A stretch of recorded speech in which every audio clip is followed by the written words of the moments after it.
See What I See, exclusive on Spotify. Download Anchor untuk bikin podcastmu gratis.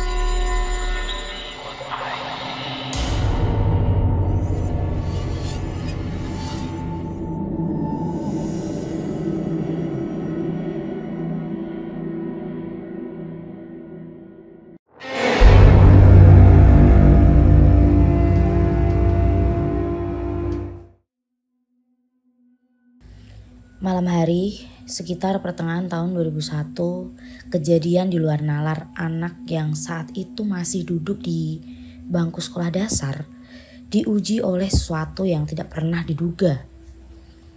Aku tinggal di rumah sederhana dengan hanya memiliki satu kamar. Meskipun aku bukan golongan orang-orang yang berada, aku sangat bahagia tinggal bersama orang tua dan dua adikku perempuan. Karena kamar cuma ada satu, aku biasa tidur di dekat ruang tamu. Namun cukup luas lah buat tempat tidurku. Orang tua aku juga tidur tak jauh dari kasurku. Sedangkan dua adik perempuanku tidur di kamar. Kadang mama tidur bersama mereka dan aku bersama ayah. Terbiasa tidur terlalu larut malam adalah kebiasaanku. Karena suka baca komik atau menonton TV. Tapi mama tidak suka kebiasaan tidur larut malam itu karena besoknya harus bangun pagi untuk berangkat sekolah. Malam itu tidak seperti biasanya. Mama sibuk dengan urusan dapur karena mempersiapkan catering buat acara kecil-kecilan esok hari. Semuanya ia lakukan sendiri hingga tanpa terasa malam sudah semakin larut dan aku belum tidur.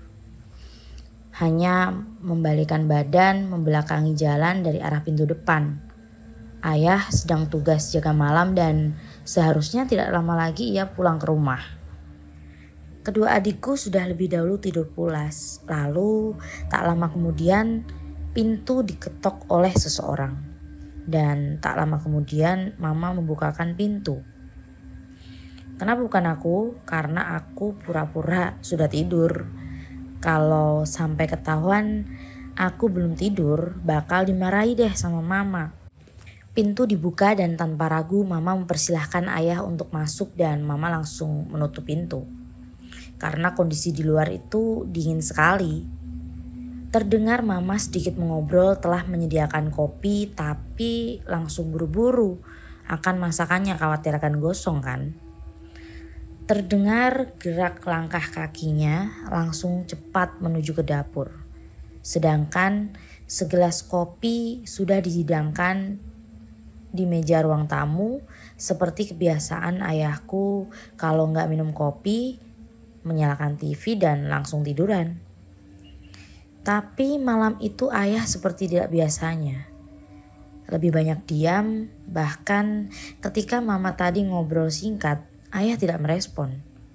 Aku dengar ia menduduki kursi yang terletak di depan TV. Karena bunyi derak kursi sedang diduduki. Aku mencoba membalikkan badan agar melihat kebiasaan ayah yang tampak aneh malam itu. Sambil berpura-pura seperti orang tidur, aku perhatikan orang yang duduk di kursi itu. Tampak seperti biasa, duduk diam, tanpa menyalakan TV, apalagi minum kopi. Sungguh aneh pikirku. Tidak biasanya ayah begini. Dia bakal duduk menyalakan TV dan tidak banyak diam seperti itu. Sambil sayu-sayu, mata aku buka sedikit dan momen tergila dalam hidupku. Melihat mata ayahku bisa merah seperti sorot lampu cahaya menatap ke arahku. Tapi aku belum berpikir aneh-aneh karena imajinasi anak SD. Paling ayah sedang pakai kacamata bercahaya. Begitu dulu pikirku. Tapi lama-kelamaan aku lihat kakinya ada yang aneh. Selebat itu bulunya seperti monyet. Ini pun aku gak mikir apa-apa karena memang mata aku tidak terbuka lebar. Entah apa yang dipandanginya. Hingga akhirnya momen tidak terduga Yang aku lihat waktu itu, lidah ayah panjang banget menjulur ke gelas kopi. Edan. Dan mama sepertinya sangat sibuk di dapur tanpa tahu ada kejadian ganjil seperti itu. Sebenarnya siapa sosok yang masuk ke rumah ini? Aku mulai ciut nyali, ingin teriak tapi seperti tertahan. Hanya air mata yang mampu keluar. Badan aku kaku dan salah besar kenapa aku harus membalikkan badan lalu membuka mata. Aku sudah tidak peduli kopinya habis atau enggak. Paling berkecamuk saat itu di pikiranku, itu bukan ayah. Bukan ayah. Akhirnya perasaan aku yang sudah semakin tersiksa terobati dengan ketukan pintu dari orang kedua.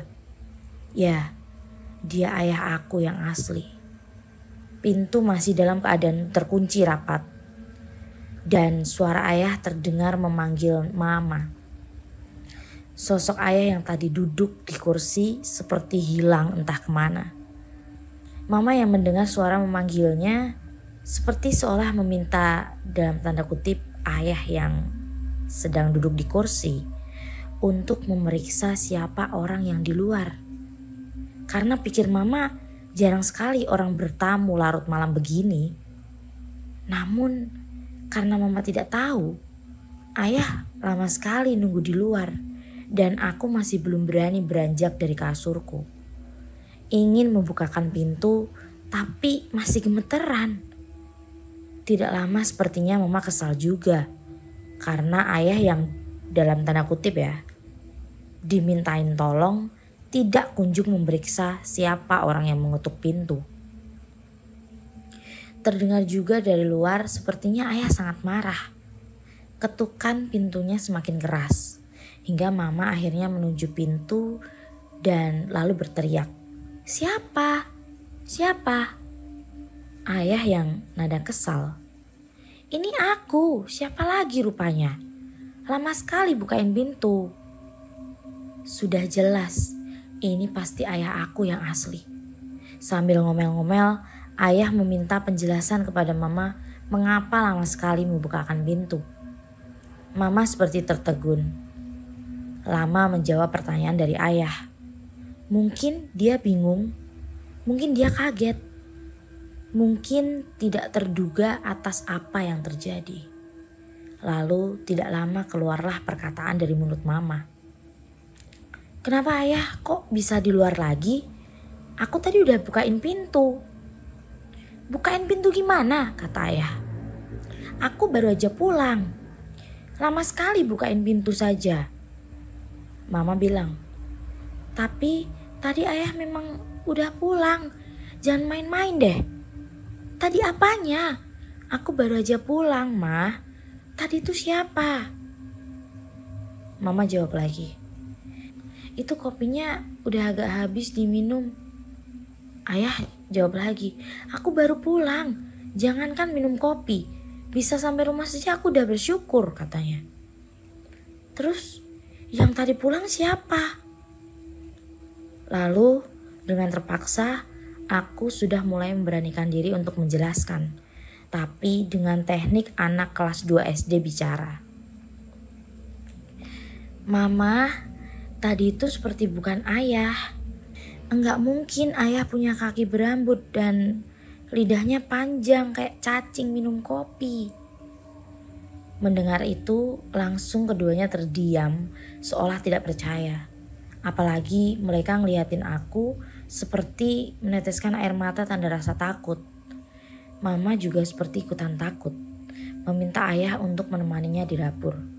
Dan aku juga ikut ngacir ke dapur, kami ngobrol seadanya. Ayah juga terlihat masih kebingungan. Sepertinya dia paham betul cerita dari aku. Lalu selesai beberes, kami bertiga bergegas untuk tidur. Keesokan paginya, Mama mempersiapkan untuk pesanan catering. Dan masih terngiang-ngiang dengan kejadian semalam.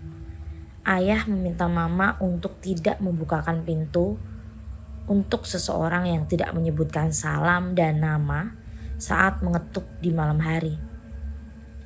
Selebihnya waktu terus berlalu tanpa terjadi lagi kejadian serupa, dan amit-amit deh jangan sampai terjadi lagi.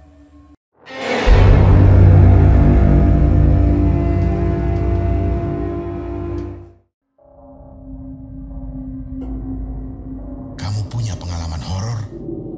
Kirim ceritamu ke podcast.ceritahoror@gmail.com.